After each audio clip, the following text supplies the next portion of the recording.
He was one of Israel's founders and its most important statesman. Shimon Peres has died at the age of 93 after suffering a stroke 2 weeks ago. But was he a man of peace or a war criminal? We'll discuss the legacy of Shimon Peres. This is Inside Story.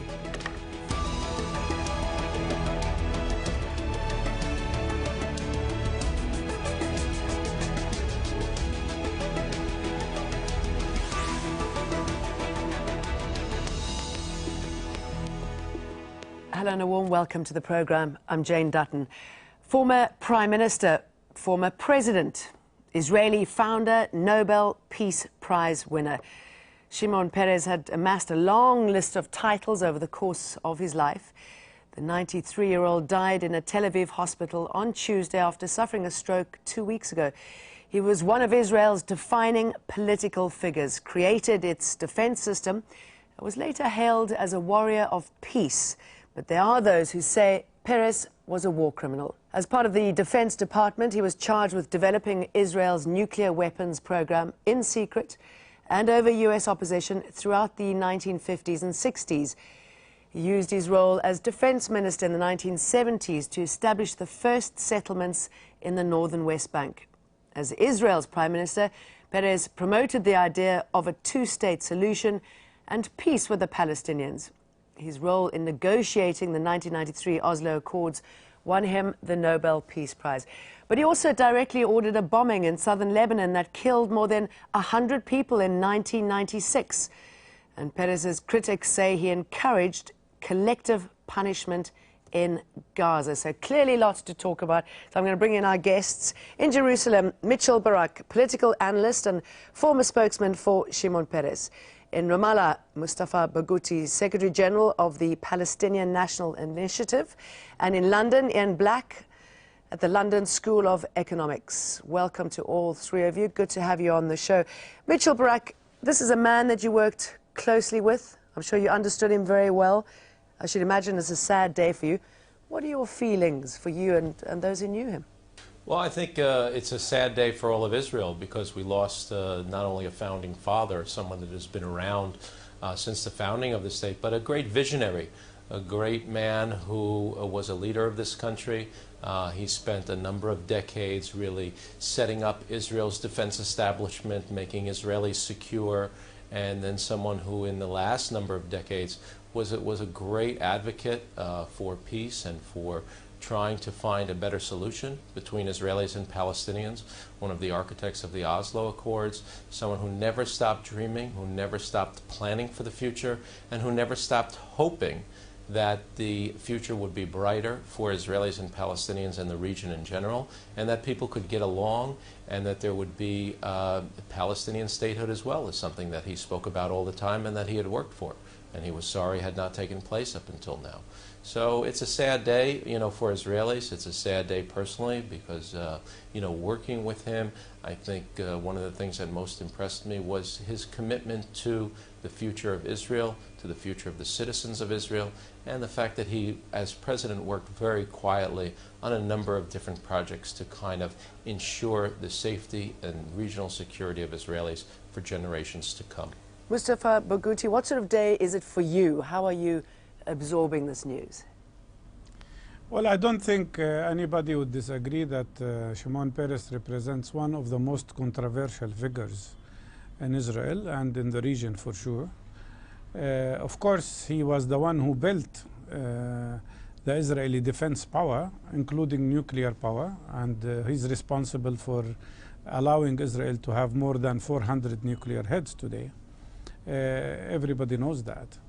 But as you said in your report, he is also accused of being a war criminal because that might of the Israeli army was used in several times against Arabs in 1956, in 1967, against Palestinians continuously.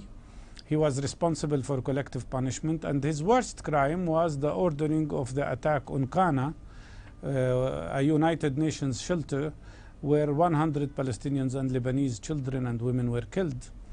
For no reason. This was a war crime, absolutely. And finally, and this is the main point, which is his contribution to the Oslo Agreement, In my opinion, although he's perceived as a man of peace on this matter, I think he should be perceived as the man who made us all lose the real opportunity for peace. I think after the Palestinian Intifada, we had a very good opportunity to have a real agreement that would have ended occupation, allowed two-state solution, allowed coexistence. But in reality, we ended up with a deceit. He practically deceived the Palestinian leadership with Oslo agreement. And of course, the Palestinian leadership is also responsible for accepting that agreement. But that deceit of the Palestinians transformed into a deceit of the cause of peace itself. The agreement was perceived as peace, while it actually allowed the continuation of settlement activities. Instead of 111,000 settlers, today we have 700,000 settlers. He was responsible for settlement building in a big way. And he also allowed the continuation of occupation, which, in my opinion, paved the road for extremists like Sharon and Netanyahu to take over. And still he continued the work of trying to clean and improve the image about Israel, regardless of how many crimes were committed against Palestinians. Okay, you raised many points there, which we are going to pick through in more detail a little later on the program. Mitchell, I'm just wondering what you think and how you feel when you hear him being described as a war criminal.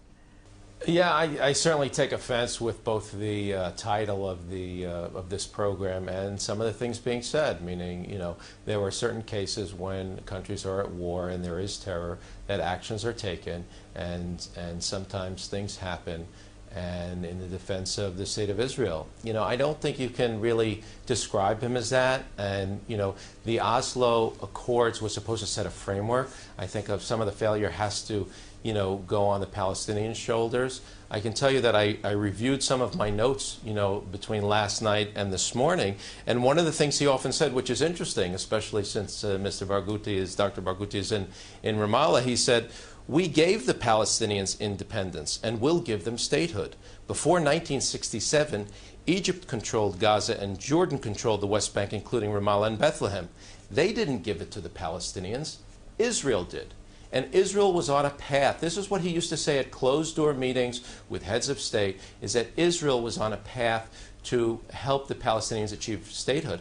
And the question always has to be asked, what happened if there was no war between Israel and in regional war in 1967? Where would the Palestinians be today? But let me just pick up your point about giving the Palestinians, and Ian Black, I will come to you shortly, but let me just quickly put this to Mustafa. Giving the Palestinians their independence, I mean, that's not true, is it? I mean, in West Bank, it's the occupied West Bank. Gaza is a jail. I wonder, where is the independence? The majority of the Palestinian population, including where you sit today in Ramallah, is under the Palestinian Authority that was created with an agreement that President Clinton helped put in place, and that YITZHAK, RABIN, and YASSER, ARAFAT, and Shimon Peres signed. You know, before that, I think that, you know, you were probably under some type of Jordanian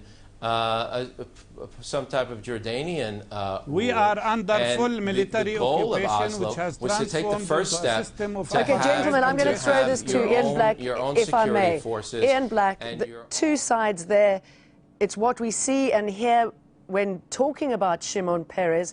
Two sides when it comes to the Israeli-Palestinian situation, whether they're independent or under full occupation. What are your thoughts when you think of Shimon Peres, his legacy and the role that he had to play in this issue?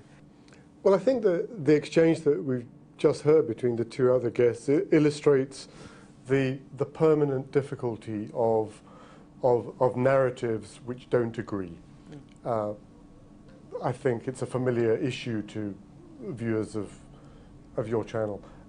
In the context of the story of Israel and Palestine, Shimon Peres was a very big figure. He's died at a great age. He's a man who had a great achievement to his name, whether in defense, constructing Israel's nuclear deterrent, his political achievements. And when somebody dies, it is traditional, of course, in any circumstances to list their achievements. It's important, I think, to stand back a little bit and look at him in a more critical light. I think the right way to see Peres is of somebody who made a huge contribution to Israel, to the Zionist project of creating a Jewish state, played key roles from a very young age and remained active until the very end.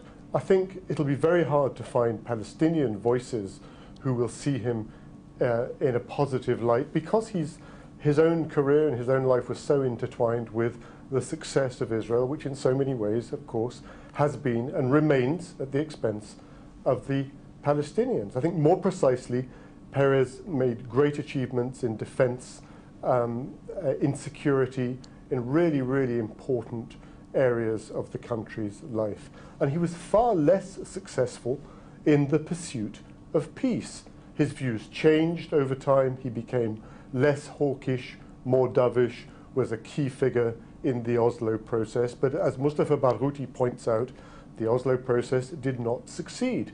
It failed. Peres was one of the architects of that, not the only one, and he doesn't have sole responsibility for it. But it is a fact that after Oslo in 1993, the number of Israeli settlers in the West Bank went on to double and more. So Peres came to regret the loss of peace, but in reality, in Israeli politics, in that tough neighborhood that Netanyahu always describes, he wasn't able to do enough to bring about that vision. And on that, he must be judged in a cold and clear-eyed way. And that, I think, is a reasonable assessment of his career. He was an important figure, but he didn't achieve what he wanted to do. And talk of a vision has to be set against current reality. Okay, as you say, Oslo Peace Accord, incredibly important as far as Shimon Peres is concerned. He's perhaps most well known for his role in negotiating the 1993 Oslo Peace Accords. It was the first time Israel and the Palestinian Liberation Organization recognized each other's states. The accords were meant to give Palestinians autonomy over their own land and security, but Oslo didn't address several issues, including the status of Jerusalem, the legality of Israeli settlements, and the borders of the Palestinian territory, and it has failed to maintain peace. Mustafa, if you don't deal with those issues, and we all know now after we've seen failure after failure of these peace talks, is that those issues are key to peace, to securing peace in the region. Why were they not addressed? Is that what is behind the failure? Of course, because Oslo Agreement made sure that all these issues are ignored and delayed and postponed. All they achieved is an interim agreement about creating a Palestinian Authority under Israeli control, under Israeli occupation. And it allowed occupation to continue. I want to clarify to your audience that we are people who are under occupation now for 50 years. There is no independence in Palestine. The checkpoints are surrounding us everywhere. We have 640 Israeli military checkpoints in the West Bank. 62% of the West Bank, which is Area C, is 100% controlled by Israeli army. We have no access to our natural resources like water and other things. We don't control our borders. I was born in Jerusalem. I am not allowed, and worked there for tens of years. I am not allowed to go to Jerusalem since 2005 because occupation does not allow me to do so. We are under a system of military occupation that has transformed, as I said, into a system of apartheid and discrimination, much worse, according to our friends in South Africa, than what has prevailed at one point in South Africa. So the problem is that the agreement that was presented to the world as a peace agreement, and for which they received Nobel Peace Prize, was not really a peace agreement. It was an agreement to consolidate a system of colonialism, and the Palestinian side could not get out of that. And instead of seeing an independent Palestinian state, as should have happened, what we see today is only a continuation of occupation and oppression of the Palestinian people, and peace seems so far from now. That is the main problem. I did not see Shimon Peres calling for the recognition of the Palestinian state. If he was loyal to the idea of two-state solution, why didn't he encourage Israel to recognize Palestine as Palestinians have recognized Israel? Why didn't he call for East Jerusalem to be the capital of the Palestinian state? So if I can just get Mitchell to respond. I mean, if anything, under Peres, it's got worse. There seemed to be a little light when there was agreement, when the two sides were talking in the Oslo Peace Accord. But since then, it's got worse. And even under his Center for Peace, when he stepped down as Prime Minister, the situation between the Israelis and the Palestinians has got worse. That's not a peaceful solution or resolution. No, I mean, again, you know, as in his peace center, he's promoting it, and as president, he was promoting a peaceful solution and talking about it. But you're talking about peace, and at the same time, you're taking it away by encouraging settlements. Well, again, as president of Israel, he doesn't encourage or discourage settlements. He's a president of Israel. He serves all Israelis. You know, and I sort of object to Mr. Barghouti's statement that the Oslo Accords weren't put forward by Rabin and Peres, who were really committed to it and were highly criticized by a certain segment of Israeli society for doing it, for recognizing the PLO, which was a terror organization, for legitimizing them, for putting them in control of Palestinian lives in civil administration to eventually go to statehood. I don't think there was the intention, or any Israelis believe that their intention was to trap the Palestinians into colonialism and never having a state. The intention was to have a state. The unfortunate fact is the Palestinians probably deserve better leadership. Arafat, you know, reverted back to terrorism. And then Abu Mazen, who's been president now, I think he's in his 10th or 11th year in his 7-year term, has not been the greatest leader and someone who could move forward. Okay. And that's been a problem. But I'm going to bring in Ian Black here. Of the architects of the Oslo Accords was to move to statehood. And if I just may, instead of interrupting me, to compare Israel to compare Israel to South Africa, I'm not on. When you hear what's been going on in the region and the news of Shimon Peres' death, you heard so many world leaders eulogizing about the peace that he brought to the region, the peace that he, by extension, brought to the world. Do you think that the international community or his supporters liked what he represented, that view of Israel, rather than the reality, what we see it as today?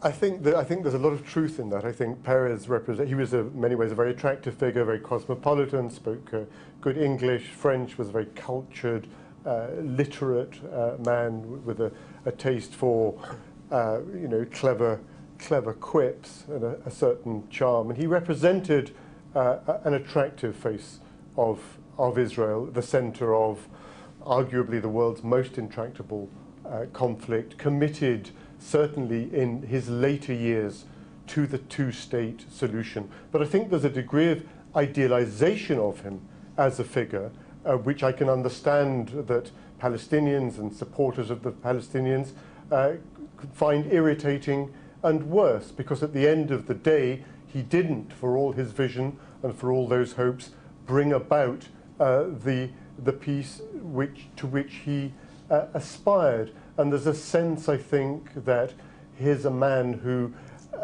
believed in this idea of two states, but in reality didn't do enough to actually bring it about. He warned, I noticed, in one of his last public comments towards the end of last year, when he was already in failing health, that if there wasn't going to be a Palestinian state alongside Israel, then Israel would face a state of eternal war. I think that's a correct prediction. I think it's one that he must have made in sorrow as well as perhaps in anger, but a realistic view of his long career in the context of these efforts to bring about a peace settlement between Israelis and Palestinians has to conclude fairly, I think, that he did not do enough, was not able to do enough, was not powerful enough within Israel, and bears the responsibility for some of the failures along the way, whether it was the early promotion of settlement way back in the 1970s, the tolerance of settlement, even in contradiction to Oslo, that he's I'm going to cut you off there because we've still got lots to get through. Sorry about that. You know, we did mention a little earlier that Peres was instrumental in developing Israel's nuclear program. He oversaw the building of the nuclear facility at Dimona, a site that's allegedly been used to build nuclear weapons for decades. Israel has repeatedly denied that, but its nuclear program has been considered an open secret since the 1980s. So, Mitchell, I guess this was a pretty smart move on his behalf, obviously giving Israel quite a bit of leverage in the region, knowing that they have this secret nuclear arsenal. Did it also give Israel a place in the international? Maybe you have information that I don't have. Or are you denying there's a nuclear program? No, you know, there is a nuclear facility, but Shimon Peres used to say the fact that all the Arab countries in the region are suspicious that Israel has nuclear warheads and capabilities is Israel's greatest strength. So whether Israel has it or not, the fact that people think that Israel has it is really the greatest strength. But it also sorry, can I just finish that question? Your guests but it also I think gave Israel a place and some of your viewers should do a reality check a little bit. I think it's time for a reality check. The entire world leadership, left and right, comes out in praise of a man that has dedicated his life to peace and trying to achieve a settlement and so forth. But you seem to have found two guests, and you seem to have tacked on the war criminal and so forth, and you take 7 decades of hard work, of trying to get people together, of a vision, a real vision of peace, which was articulated in public and in but private. There is no peace. So with respect, that is why we're discussing the failure of Israeli politicians and bringing peace to a region. And increasingly, the two-state solution looks less likely as more and more land is taken away. So, you know, that's possibly why he is such a contentious figure. I know, that's almost like blaming a bachelor for not getting married. I know it's the bachelor's fault that he can't get married. Well, maybe the other side didn't come forward, or he didn't find someone on the other side in order to marry. So the same thing, you need two people in order to make a peace agreement.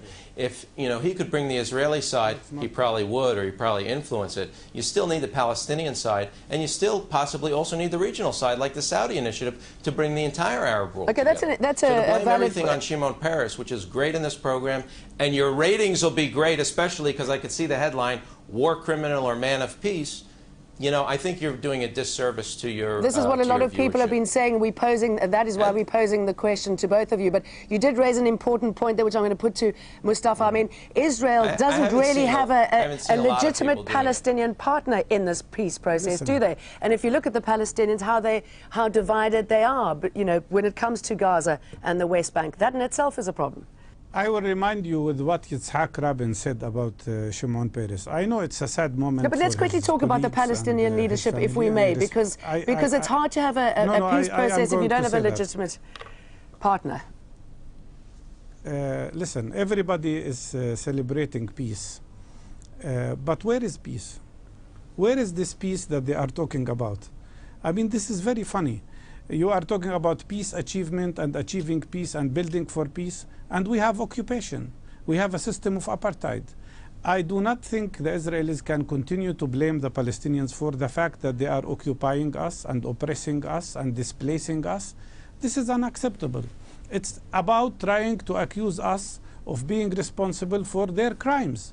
And they are trying constantly to claim that they are the victims. And it is so devious sometimes, and that was, by the way, characteristic, unfortunately, of Mr. Peres, to say that now Israel does not have nuclear power.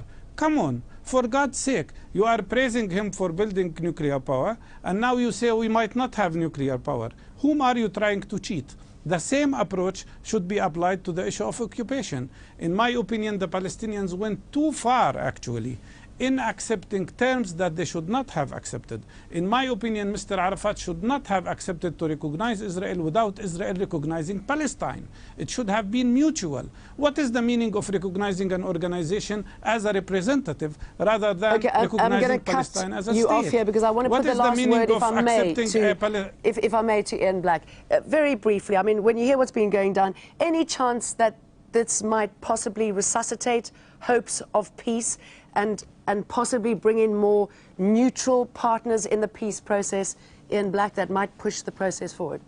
It doesn't sound like it when you listen to the exchanges that we've just had. It seems very hard to imagine anything at the moment that could help revive what has traditionally been called the peace process, but it isn't really worthy of the name. I think that the rhetoric inevitably surrounding the death of a big figure like Peres will focus on the need to revive the hope for some kind of change in the region.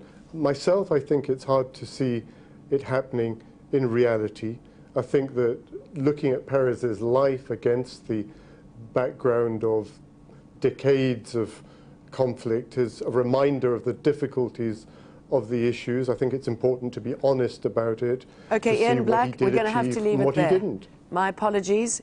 Gentlemen, it was very good to get all your thoughts on this topic. Ian Black, Mustafa Barghouti and Michelle Barak. Thank you. And of course, thank you too for watching. You can always see the program again anytime by visiting our website, aljazeera.com. And for further discussion, please go to our Facebook page. That's facebook.com/AJ Inside Story. You can also join the conversation on Twitter. Our handle is @AJ Inside Story. From me, Jane Dutton, the rest of the team, thanks for watching. Goodbye.